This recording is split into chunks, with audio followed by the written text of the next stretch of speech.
Gracie Bradley, Director of Liberty. Gracie, afternoon to you. And I guess, let's start on that point that I just raised. Doesn't matter whether you agree with the protest, it's the right to protest that's fundamental here. That's absolutely correct. Protest is a fundamental freedom. It's not a gift from the state. And whatever we're standing up for, it's really important that we can express our dissent. It's really the lifeblood of a healthy democracy.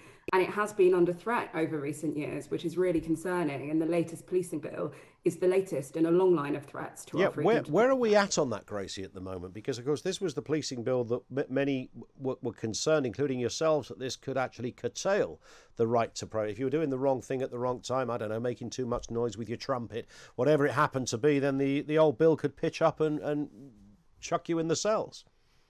I mean, that's absolutely right. This bill is essentially an attempt to silence any kind of protest that is noisy or disruptive and therefore potentially effective. Parliament is obviously on holiday at the moment, but that bill is making its way through the House of Commons and then it will be onto the House of Lords. And it's really important that we oppose it at every turn. What I will say is that, as I just said, protest is a fundamental freedom. It's not a gift from the state. And so this bill is not going to stop people from protesting and coming out to express their dissent.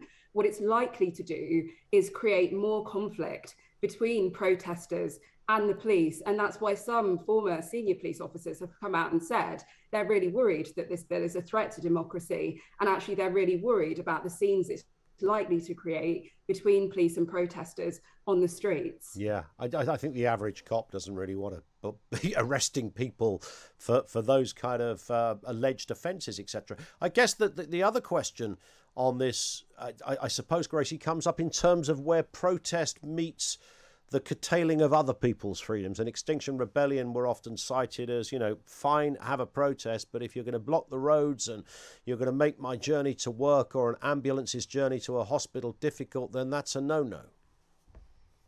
Yeah, I mean, I think it's important to emphasise that the police already have really significant powers in respect to protest, which they use and sometimes they overreach. But I think the lens of this conversation is perhaps upended because we should really be recognising that protest is a fundamental freedom. The state and public authority should be looking at how they facilitate that rather than how they clamp down. And, I understand the arguments about inconvenience and so on. I think it's sometimes a bit difficult to delink those arguments from the fact that people disagree with the cause. But as you just said, one person's Extinction Rebellion protest is another person's protest about vaccine passports, is another person's protest about fox hunting. Yep. We need to recognise that actually this could be any one of us. That's absolutely a fundamental point. Gracie, thank you. Gracie Bradley is the Director of Liberty. And there it is in a nutshell from Gracie.